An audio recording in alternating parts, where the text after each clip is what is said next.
This is CGTN, China Global Television Network.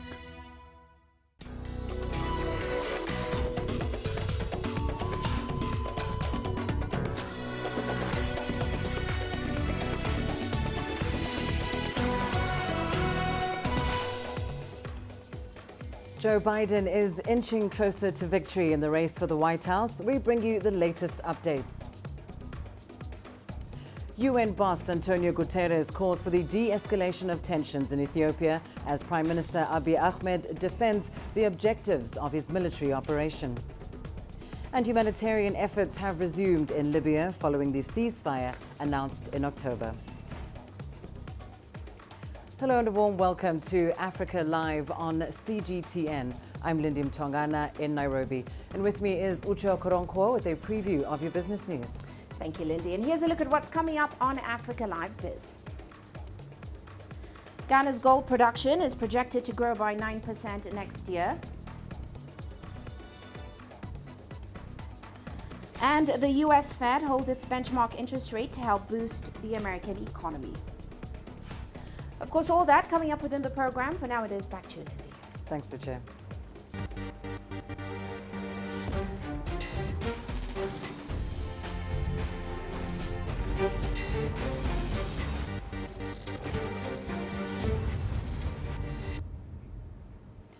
Well, let's get right into the latest news from the United States. Local media is reporting that the Secretary of State for Georgia has ordered a recount of votes, given just how close the presidential race is in the Peach State. Joe Biden leads Donald Trump by just over 1,500 votes, representing a virtual tie. Now, this comes just hours after incumbent President Donald Trump vowed to challenge the vote outcome in court. Meanwhile, Democratic challenger Joe Biden is overall edging closer to victory as other key states continue to count the remaining votes. Now, either candidate needs a total of 270 electoral votes to win. The Associated Press projections show that Biden has already secured 264 votes. That's only 6 short of clinching the presidency. Donald Trump, meanwhile, has 214. Now, attention has also turned to Pennsylvania, where Biden has taken the lead in a state Trump narrowly won in 2016. If Biden manages to win in Georgia, he'll get the state's 16 electoral college votes. That's pushing him comfortably over the 270 threshold required to win the presidency. In that case, the outcome in Pennsylvania won't matter. Biden may declare victory. But if Biden loses Georgia and still picks up Pennsylvania, where he is now in the lead, it also means game over for Donald Trump. Well, let's get the very latest now from our correspondents in various parts of the United States. CGTN's Karina Huber joins us from Philadelphia and Toby Muse live with us from Washington. Karina, let's start with you. Of course, as we know, Pennsylvania is an important state carrying 20 electoral votes. Biden overtook Trump earlier today. Tell us more about how things stand as that vote counting continues. Absolutely. Well, I'm outside the convention center here in Philadelphia, which is really ground zero of what's happening here in Pennsylvania. This is where the majority of the outstanding votes are being counted. These are votes that were predominantly cast by mail-in, and that disproportionately favors Joe Biden. It is also an urban vote, which is also heavily skewing in Joe Biden's favor. So right now, Joe Biden is ahead by 8,800 votes. That is a slim margin, but nevertheless, as I said, as more of those vote counts come in, it's looking better and better for Joe Biden. And as you mentioned, 20 electoral votes up for grabs. If Joe Biden wins this state, flips it, takes it back from Donald Trump, who flipped it back in 2016 by mere 44,000 votes, then Joe Biden is on his way to the White House. Now, you may remember that in the lead up to the election, this is the state that both candidates focused on heavily. They visited this state more than any other state in the nation. And it appears that, at least for Joe Biden, it is paying off. Back to you, Lindy.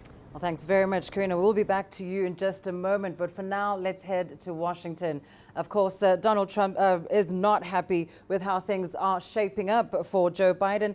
Toby, tell us now just how, of course, we know President Trump continues to make claims of fraud. But what is the latest in that regard? And how are members of the Republican Party reacting to these brazen claims of fraud? Well, I can tell you that the Trump family is furious, and they're furious at the moment with their own Republican Party. So last night, Donald Trump's sons took to Twitter in the middle of this life and death election that is plotting out the future of their father's political survival.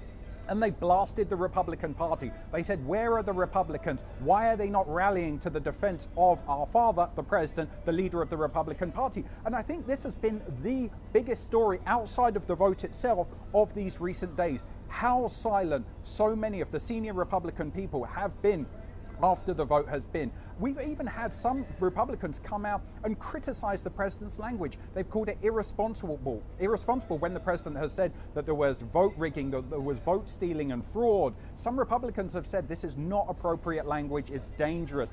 Other Republicans have come out and said they simply have not seen the evidence of the widespread fraud that would be necessary in order to generate the leads of thousands of votes we're seeing that Joe Biden has over Donald Trump. And this has obviously been infuriating for the president. Now the president continues with this idea about these lawsuits. He's said in the past that he wants to see the Supreme Court adjudicate the 2020 election. That's something he has said in the past, but none of these lawsuits are really getting off the ground. We've seen some of them shut down very quickly. The Trump campaign insists, though, they say that the campaign is still going on. They've called it a false projection for Pennsylvania. They still say that they believe they can win there, but the Democrats are saying no, they're winning, they're ahead, and the Democrats are saying that all of these threats of the lawsuits, in fact, at this stage, many of them can just be dismissed as nuisance lawsuits. They're there to create smoke rather than actually fundamentally change the dynamics of this race. And of course, Trump's messaging certainly resonating with his supporters in various parts of the country, not least of all Pennsylvania. Coming back to you, Karina, we know that supporters of Trump as well as Biden supporters have actually come head to head in Philadelphia. Tell us more about that and what the situation is like at the moment. Well, I have to say it's peaceful protesting right now. We did see a small faction of Trump supporters here facing off with largely Joe Biden supporters. Not a surprise. This is a very liberal city, Philadelphia, that is. So a lot more Joe Biden supporters here than Trump supporters. So yeah, they were face to face. It was interesting. I was watching it yesterday. You know, on the Biden side, it really felt like a party. There was a lot of music going on. They almost, I think, had the sense that Joe Biden would flip the state. Look, this is a part of the democratic process. You know, Americans have the right to express their views in the ballot box and on the streets. So protesting in and of itself is not a problem at all. What nobody wants, of course, is violent protest. And the rhetoric coming out of the president yesterday in his speech basically saying that this election is rigged, claiming unsubstantiated claims about election fraud don't help matters. And so if we do see things start to fire up, you know, an argument can be made that the president is largely responsible for riling people up. Indeed. Coming back to you, Toby, as things come down to the wire, what is the rhetoric now coming from the Trump camp? At some points we heard, you know, calls for a stop in the counting of the votes, and now we're hearing that the messaging is to continue counting. Can you tell us the latest? Indeed, I think one of the things when we look back at this is just going to be the lack of a consistent message from the White House. You correctly point out, so at one point the president was saying, well, we need to continue the vote in Arizona where he was behind. We need to stop the count where he was ahead in Pennsylvania, and they need a recount in Wisconsin. And people were saying there was just this message was inconsistent, and then the president himself would tweet out, stop the count. And other people would point out, well, if you stopped the count at that moment, that would have given the election to Joe Biden. So it's been this message that's been all over the place. They kind of have finally settled on this message today, count all of the legal votes, i.e. hinting that some of these votes are illegal. Again, they haven't provided the evidence necessary to make that assertion, but that's the message they've settled on. But it's coming very late. And you're seeing senior Republicans like Mitch McConnell, who is saying, well, the way this process should be is all of the votes should be counted and then we'll see if there are any legal challenges. That is not what Donald Trump wants to hear. Donald Trump wants to stop the count in these states where he was ahead in order to then have the decision up in the air. He does not want these states to be awarded to Joe Biden and then for him to have to go to court to sue to get them back, if he even gets that far. And I think you have to wonder, given the lack of support by so much of the Republican Party up to this point, again, that could change any moment, but the lack of support we've seen amongst crucial elements of the party, Is everybody in the Republican Party going to unite behind the president for a 5-6 week legal battle in order to give President Donald Trump this election? It's an open question, and as the results come in, maybe we'll get a quicker answer to that.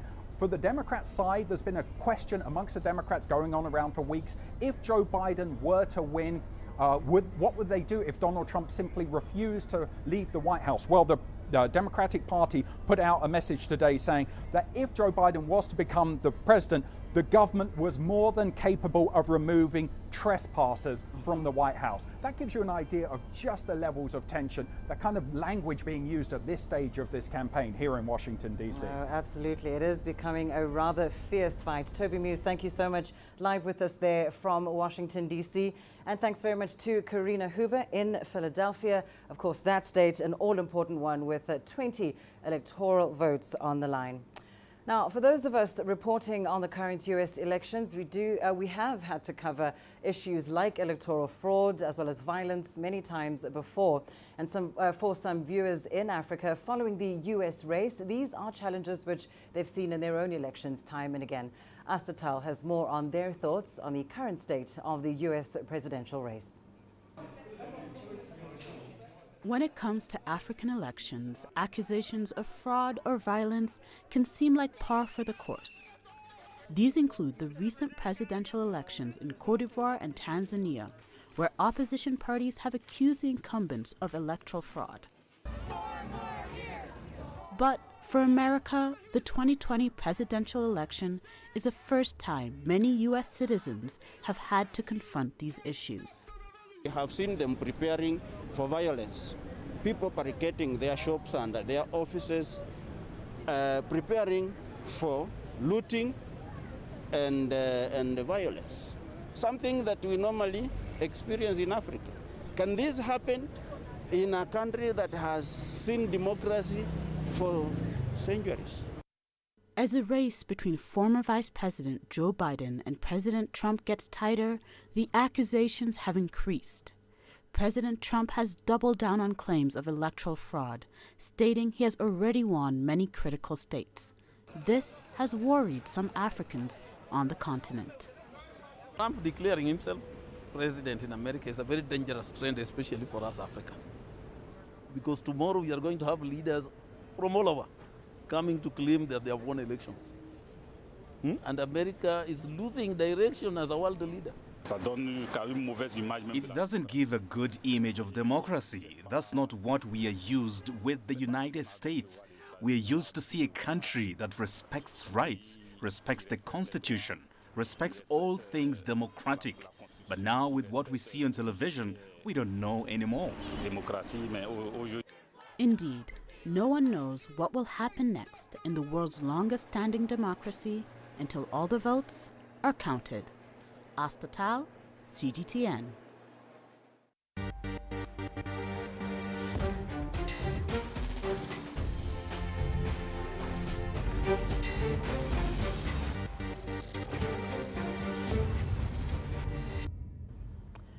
Well, turning to other news making headlines now, UN Secretary General Antonio Guterres is calling for the de-escalation of tensions in Ethiopia's Tigray region.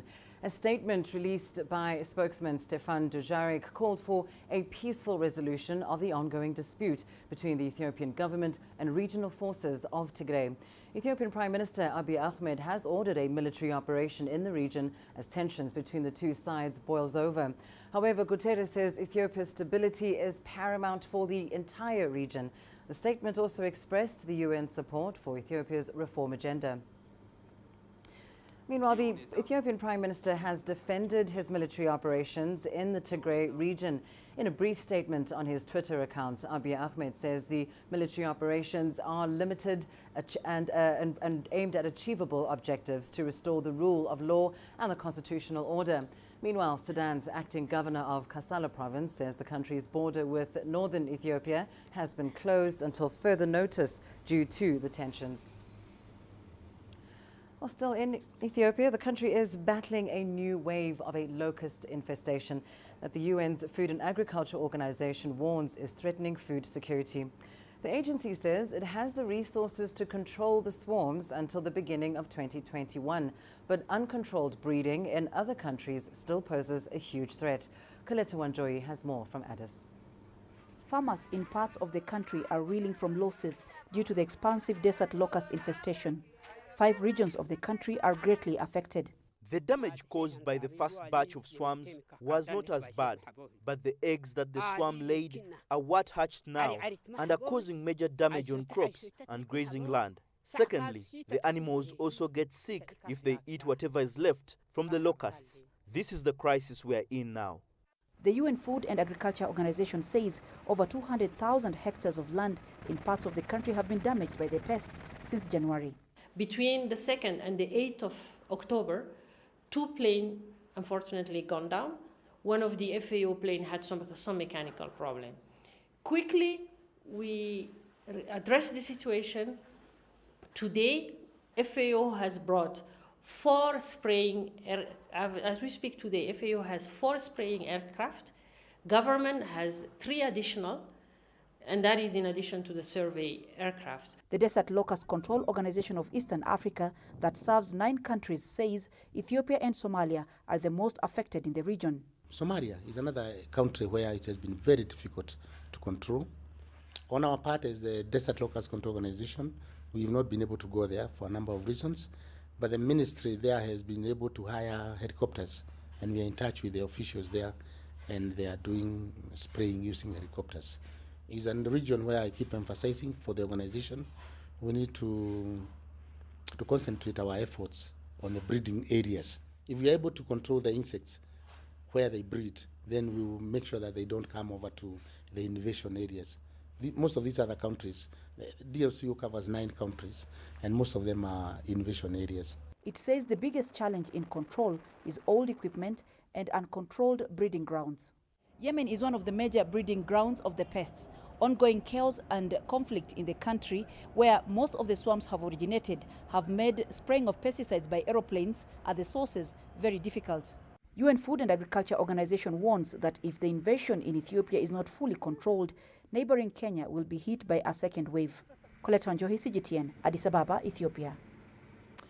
Well, in other news, the 9th China-Africa Think Tanks Forum was held this week in Beijing. One sub-forum focused on how China and Africa can cope with and tackle climate change. Wu Guxiao reports. Africa contributes only 4% of global greenhouse emissions. But the impact of the climate change on Africa is devastating. The effects include drought, floods, desertification, and land degradation. And that's not all, says Professor Zhu Weidong of the China-Africa Institute. It caused many adverse effects to the infrastructure, to the access to water, and also to the human health and welfare in Africa.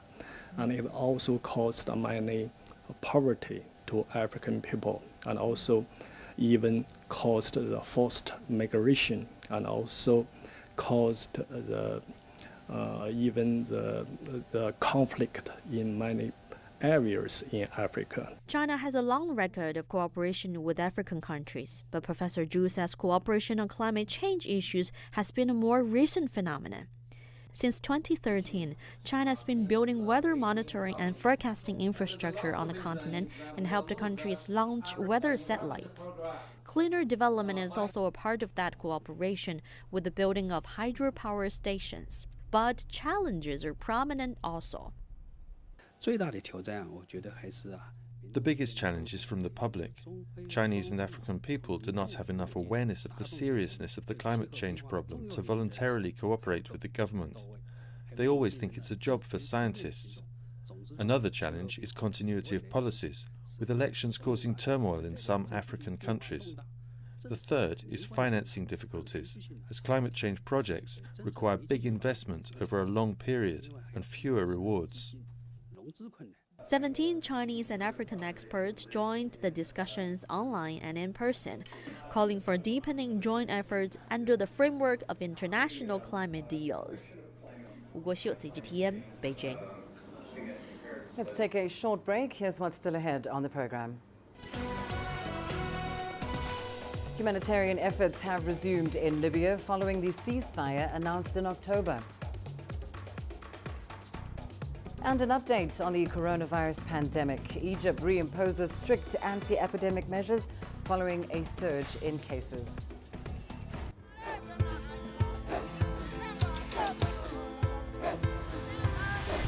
Africa is a continent of diversity, with varied climate and enchanting geography, and a people so distinct, but with a shared enduring spirit. We are at the heart of the continent to bring you the untold stories. Let's have a look. We celebrate Africa as it shapes its own destiny. Tunis, Cairo, Juba, Johannesburg, Ethiopia, Tanzania. Africa Live. Find your voice.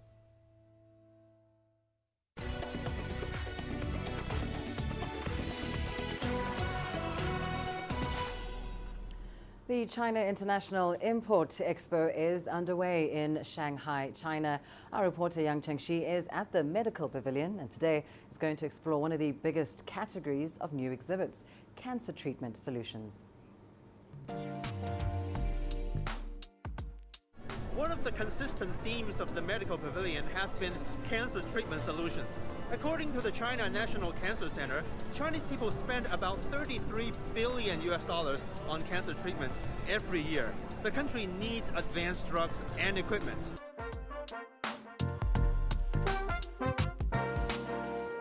This machine is called Benchmark Ultra. It is a next-generation diagnostics device that helps with immunotherapy for diseases like bladder cancer. It's used for staging, categorizing of cancer by using detection of particular tumor markers in tissue samples of cancer patients.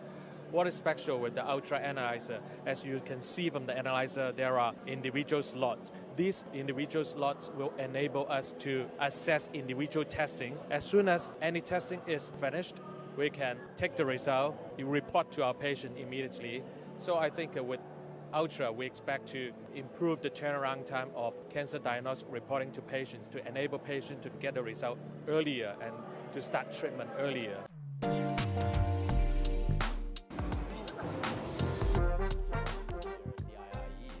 This drug named Adcentris is for the CD30 positive lymphoma, just approved a few months ago and commercial available 2 months ago in China. So this is the molecular model for that drug? Yes, for those lymphoma patients who have the CD30 positive tumor cell, they will precisely target this kind of the tumor cell. We try to support the China healthcare system to establish the diagnosis capability first, because it's a quite a new technology to identify those patients. You probably need to cooperate with DNA testing companies, for example, to identify the targets? Yeah, even for this CIIE, we also will announce a strategic partner with diagnosis companies together. Yeah. 3、2、1，开始。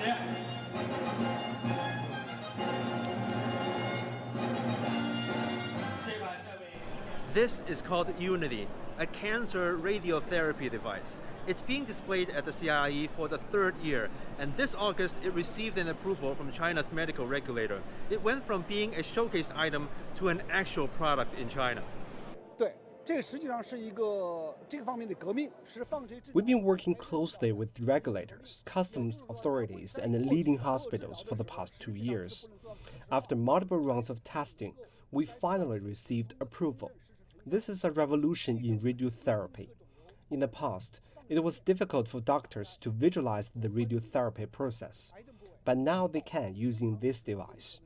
Doctors can now kill cancer cells more precisely without damaging normal organ tissues nearby. About 1 in 6 deaths globally is due to cancer, making it the 2nd biggest cause of death for mankind. In China, about 10,000 people are diagnosed each day, and the number is rising. So many Chinese patients are counting on the introduction of these ever-advancing equipment. Yang Chengxi, CGTN, Shanghai. Well, Chinese President Xi Jinping's keynote address at the opening of the 3rd China International Import Expo has gathered attention across Africa for policymakers and economists. Here's what some experts in South Africa had to say. China's become a strong proponent of globalization and the multilateral system, which one would expect, because I think China is a big beneficiary of globalization. So it clearly sees huge advantages in strengthening the system. I think China is now pressing for greater multilateralism and for really strengthening the multilateral global trading system, of which it has been a major beneficiary. China then contributes, along two registers. The one is to maintain the stability of the international trading system to function in terms of WTO rules. The other is then to also open its market and to invite every country, whether developed and developing, to participate in this openness regime that China now presents. I mean, China now is a much more open economy. It is a full participant in every global trading regime, from goods to services to the new industrial economy based on the digital economy. So there are any number of opportunities for any country to participate in Chinese growth. Turning to Libya now, where for years the country's civil war affected the delivery of aid and public services for citizens and stranded migrants. But with a ceasefire now in place, the UN's humanitarian efforts are finally resuming. All travel restrictions have been lifted, and this is expected to improve the lives of many. CGTN's Adel Al-Makhraoui has more. Years of fighting in Libya have left millions displaced and hundreds of thousands of citizens and migrants living in dire conditions. But thanks to the UN's brokered permanent ceasefire deal, humanitarian conditions have been slightly and gradually improving. More European financial aid has started to find its way to Libya through the two most active United Nations arms, the World Food Programme and the UNHCR. We've been recently witnessing some level of political stability. Therefore, some organizations have been pumping aid into Libya, especially in the capital Tripoli. It's the most populous city. However, it's the rest of the population that's really suffering, because Libya is a vast landscape of desert terrain. Illegal African migrants stranded in Libya are the most vulnerable. There are at least 700,000 migrants representing more than 10% of the country's population. Many of them have been subjected to trafficking, torture, or have been dragged into other illegal activities. The cessation of hostilities in Libya has helped the International Organization for Migration and the UN Refugee Agency to resume their voluntarily humanitarian return programs for migrants. The World Food Programme has also resumed its activities to support some 20,000 people monthly in collaboration with the UNHCR. And the World Health Organization has also offered healthcare assistance to treat Libya's COVID-19 cases, which have risen to 65,000 infections. Following the ceasefire, the World Food Programme says it has received $4.1 million in aid from Italy. It's the biggest single donation the organization has ever received since it began operation in Libya in 2014. More aid is expected to flow as the ceasefire holds and Libyans pursue a political solution. Adel Al-Makhraoui, CGTN, Cairo. The Egyptian government is gradually reapplying strict health and safety measures after the number of daily coronavirus cases in the country doubled over the past week. Egypt's Prime Minister Mustafa Madbouli has warned citizens that the government will be forced to increase curfew hours if the number of cases continues to rise. Yasser Hakim tells us more. Officials fear this could be the start of a second wave of coronavirus infections that could be more devastating than the earlier one. Many Egyptians have relaxed observing precautionary measures, leading infections to double last week's figures. At 200 infections a day, the number of cases is still much lower than the peak levels of 1,200 per day recorded in June. Health officials hope a strong emphasis on observing health regulations will help save many lives. When the lockdown and curfews were lifted a couple of months ago, people thought that things were fine and disregarded personal health measures, as if the coronavirus doesn't exist anymore. I use the underground metro. I always hear health awareness messages broadcast on speakers in all stations, but no one is listening, and most of the passengers are not wearing masks. The government's response this week has been to increase fines on individuals who don't abide by the outlined health regulations. Restaurants, hotels, and other service providers will be closed down immediately if they break the safety rules, such as social distancing, wearing masks, and operating at 50% capacity. But what has really caused an uproar for businesses is the plan announced by the cabinet spokesman to permanently close all facilities like shops, restaurants, cafes, and malls 3 or 4 hours earlier than usual. It will affect us badly. If they allow us to close at midnight, it would be okay, but not 10 p.m. The workers will suffer the most, not just the owner. Egyptians prefer to go out at night and stay out late. This is the best time for our work. We could lose more than 40% of our income if we close early. I will have to reduce the number of workers here. Some experts believe closing these facilities early is a wise move, even well after the COVID-19 pandemic. It's not just because of the coronavirus. Closing early sustains social and economic stability. It means less environmental pollution, less energy and electricity consumption, and better traffic. It facilitates the mission of the police to maintain security and safety at night. It also allows authorities to clean the cities after shops close. In its meeting, the government has shied away from closing schools as anticipated, but warned of a new lockdown if the numbers of infections keeps rising. Yes, Hakim for CGTN, Cairo. The French Senate has approved the return of 27 pieces of African artifacts to Benin and Senegal, which are currently in France's national collections. They will be returned to their places of origin within a year. Now, among those pieces is a saber owned by Al-Hajj Omar Tal. Tal was a 19th century leader who fought against French colonial rule in Senegal. His saber is currently on loan at the Museum of Black Civilizations in Senegal's capital, Dakar. French President Emmanuel Macron has vowed to return pieces of African heritage that had been unjustly removed during colonial exploits. Senegal's Minister of Culture says the country is ready to receive them. I believe that today Senegal is prepared to receive all of our cultural heritage. Today we have the trained professionals and the necessary infrastructure. This means that Senegal is quite able to receive all these goods. Now let's go to Uche for your latest business news. Thanks, Lindy. And coming up on Africa Live Biz. Ghana's gold production is projected to grow by 9% next year. And the U.S. Fed holds its benchmark interest rate to help boost the American economy.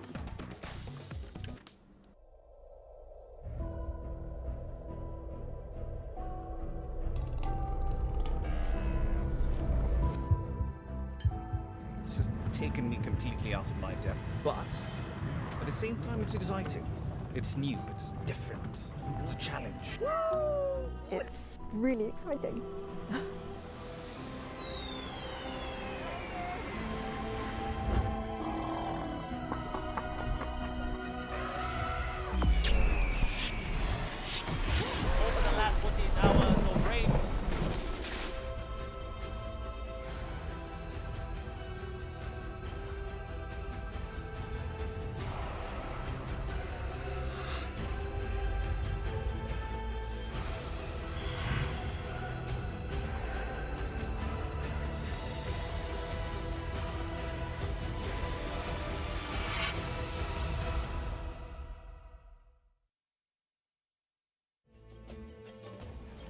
There's more to this place than just glorious landscapes. There's more to it than just, say, Table Mountain or glorious, endless salt flats. There's more to it than countries that are home to some of the deepest mines in the world. There is so much more to this place, even if it is home to some of the finest diamonds on the planet. It is the sheer diversity of the people who call Southern Africa home, and the relentless drive to make it a better place that make it so special. And we know that because this too is home.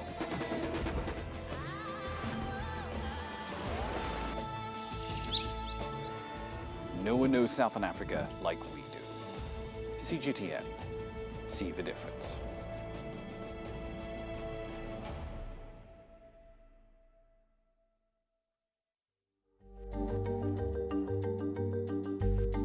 Africa Live.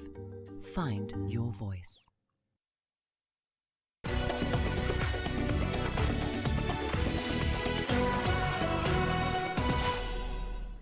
Well, let's start off in Ghana. Gold production in the country is projected to grow by 9% in 2021. Now, according to a report by Fitch Solutions, this will become the largest growth rate for gold production that the country has ever registered. Fitch Solutions says the projection will impact positively on the volume of gold production to 4.65 million ounces for Ghana. Now, this will aid the country to sustain its spot as Africa's largest gold producer in 2021.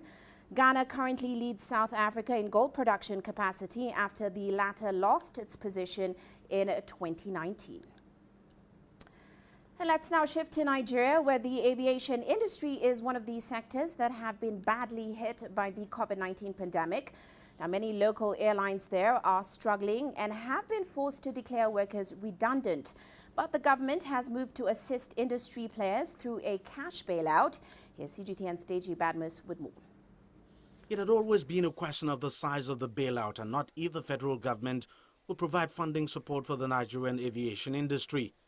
The question has now been answered by the country's aviation minister. The federal government has provided 4 billion naira for airlines and 1 billion naira for other businesses within the civil aviation.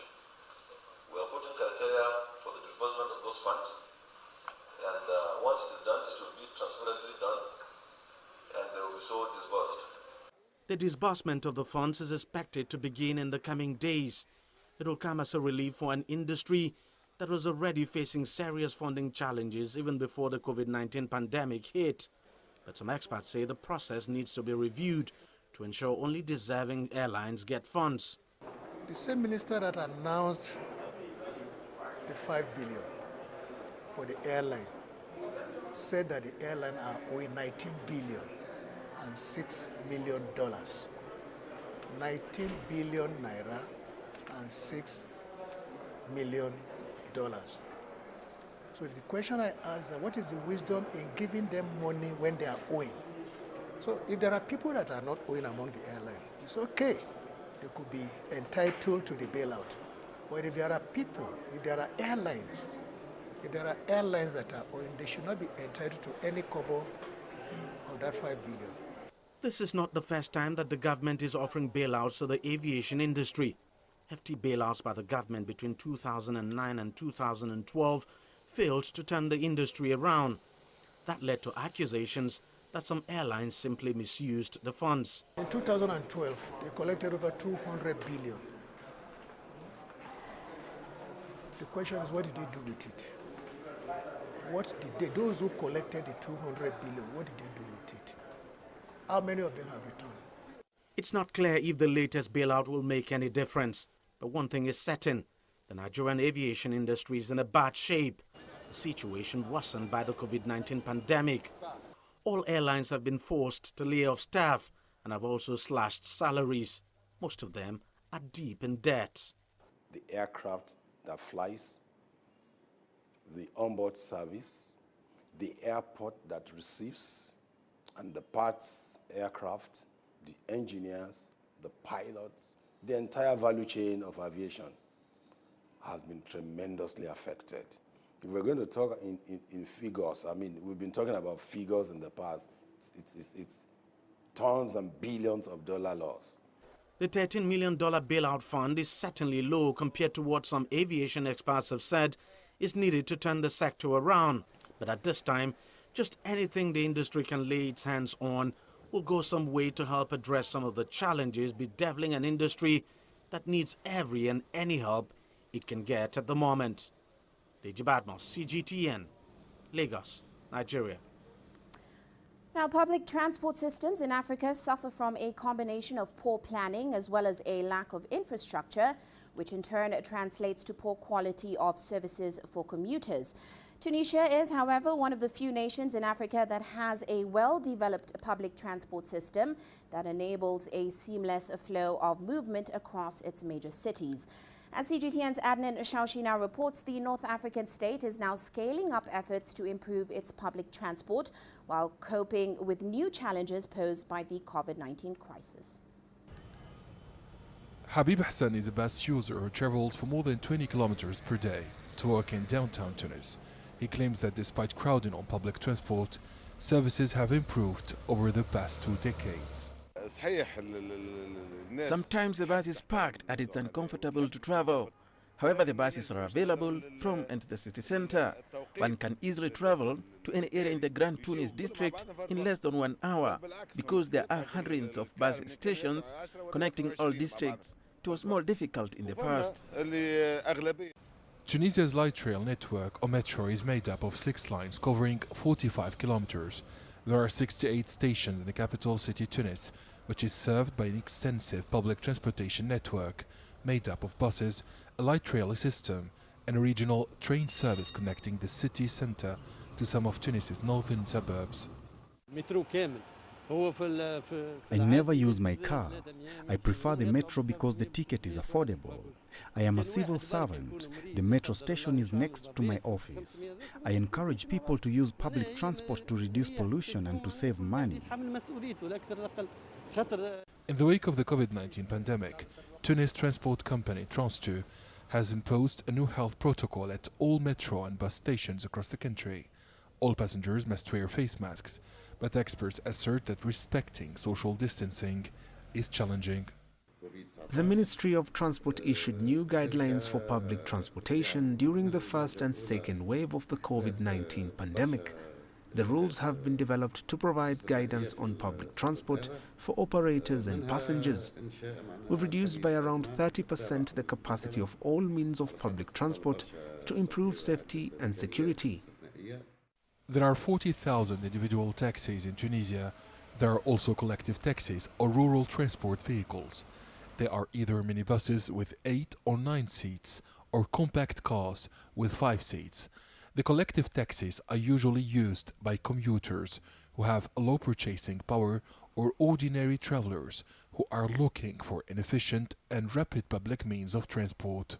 According to the Tunisian Consumers Association, more and more commuters are relying on car sharing instead of trains and buses, especially while traveling between cities.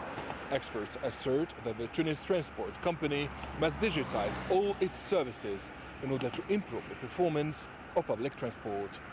Adnan Shawishi, CGTN, Tunis.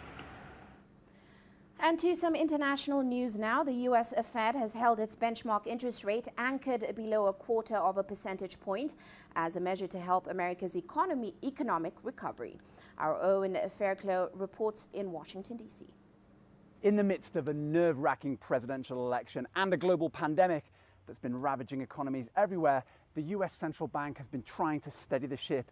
It's been cutting interest rates to near zero and is keeping them that way for the time being in order to help the US economy. The US has been absorbed by a bruising presidential battle, and Jerome Powell's decision to maintain interest rates at close to 0% is critical for whoever wins. Cutting rates like that is aimed at encouraging consumers to spend, businesses to hire, and to invest. But there's always a flip side. A cheaper dollar is good for exports, but makes imports more expensive. And with Congress unable to agree on a new coronavirus stimulus program, there's growing concern that the Fed will run out of options to help an economy forecast to end 2020 with a steep contraction. And yet Powell appears undeterred. Even so, while Powell is committed to reducing income inequality, some experts think this era of ultra-low interest rates is actually increasing it by contributing to stock market rallies that disproportionately benefit the wealthy. Owen Fairclough, CGTN, Washington. Meanwhile, the People's Bank of China says that the country's financial institutions made interest concessions of about $188 billion in the first 10 months of this year. That was to help maintain stability in the markets and to ease corporate burdens during this pandemic. Here's CGTN's Gao Wang with more. To boost the real economy against COVID-19's impact, China's financial institutions made interest concessions of over 1.2 trillion yuan or $188 billion for the first 10 months of this year. We expect to reach the target of 1.5 trillion yuan of interest concessions this year. In June, the Chinese government outlined a goal of roughly $226 billion for financial institutions. To that end, banks increased loans to small and micro enterprises by over 30% year-on-year by the end of the third quarter. They've also deferred repayments on loans and reduced financing fees for the enterprises. By the end of September, the financing of small and micro businesses had increased by 3 trillion yuan. A total of 31 million such businesses were supported, up 22% year-on-year. Besides efforts to boost the real economy, banks are also tightening regulation to reduce risk of the financial markets. To that purpose, China's regulators have tightened control over the size of shadow banks and distressed assets. The actually operating P2P online lending platforms in China have dropped from a peak of about 5,000 to 3 at present. Borrowers' participation has fallen for 28 consecutive months. On Tuesday evening, China halted the IPO of fintech giant Ant Financial, less than 48 hours before its dual listing in Shanghai and Hong Kong. If not suspended, it would have been the largest IPO in the world. Chinese authorities cite significant changes in the regulatory environment, suggesting Ant may not meet listing or disclosure requirements. Gang, CGTN, Beijing. Now, airlines continue to suffer losses as a second surge of the coronavirus pandemic spreads across Europe. German airline Lufthansa is looking to restructuring plans in order to survive the crisis, and that's amid sharp drops in profits and passengers. Here's Trent Murray with more from Frankfurt. It's been a bumpy third quarter for Lufthansa, with the German flag carrier reporting a net loss of €2 billion. The airline says it continues to face significant headwinds as a result of the COVID-19 crisis, with passenger numbers falling and profits collapsing. Flight capacity was just 22% this quarter of what it was this time last year. And the airline's now burning through around €200 million a month as a result of those near-empty flights. The company says it wants to reduce those losses by implementing major restructuring plans. Those plans include reducing staff numbers by 22,000 full-time jobs. Many of those jobs will come from the company's bases, including this one here, its hub at Frankfurt Airport. And analysts say it's going to be a difficult few months to come for the airline. Lufthansa is still struggling and will continue to struggle next year as coronavirus is not going away anytime soon. We can assume that Lufthansa will get another aid package next year, as it's vital for freight transport and export in Germany, and in these conditions the airline can't survive on its own.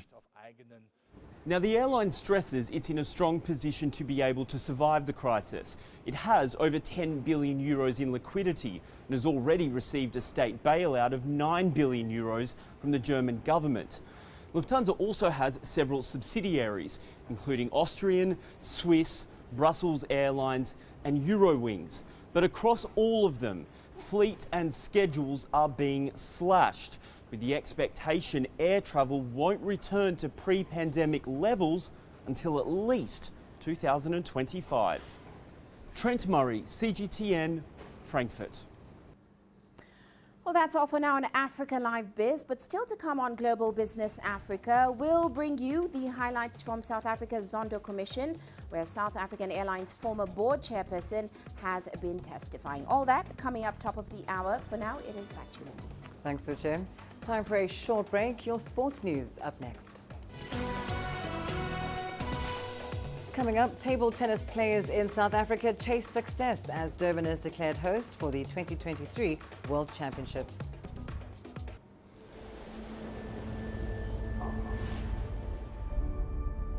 How would you create your legend? On the fields, on the tracks, in the arenas of Africa. Were you born to be a player? Could this moment be yours?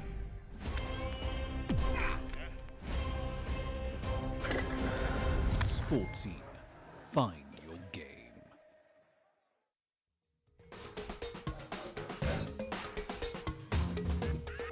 Africa Live. Find your voice.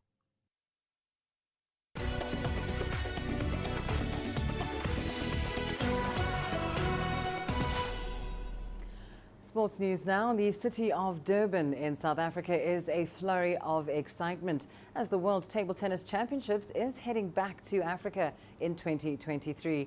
South Africa's table tennis players hope to raise the Rainbow Nations flag high on home soil during the competition. CGTN's Julie Shire tells us more. South Africa's #1 table tennis player and Paralympian Instabile Manyando lives in Durban, where the 2023 World Table Tennis Championships will be held. She was seriously burnt in a fire in 2002 when she was 6, but it's never tied her down. I was admitted in a coma for 9 months, and then after I went for physiotherapy, physio. When I was discharged, I went to a Tembeni school, which is a school for the physically disabled and visually impaired learners. That's when I started table tennis. Manyando's been competing on the international scene since her debut at the Morocco World Championship in 2015. But she can't wait for 2023 for the tournament to come home. It's making a comeback to Africa after more than 80 years. I am very happy. You know, when you are selected to play overseas, you are happy, but when it comes here, it's a very joyful moment. When the championships get here, my dream is to at least be in the semi-finals or finals. Table tennis is the world's most popular racket sport, but it's still an amateur sport in South Africa. I think it's going to be a long stretch for us to be able to match the top level at a World Championships, purely because South Africa's ranking is not as high or too far away from the rest of the world, like China and stuff. I think the main focus and the aim here should, from our part, would be an eye to gaining knowledge as to how we can develop the game within South Africa to that level. I believe it is so good for the entire continent to have this in Africa, and we hope that we will have good players to compete, because we don't like to see all the medals going away while we're playing at home. The World Championships will take place here at Durban's International Convention Center. The tournament's return to the continent is creating much excitement, although there's little hope of South Africa bagging top honors. Julie Shire, CGTN, Durban, South Africa. Kenya's under-20 national team completed a double over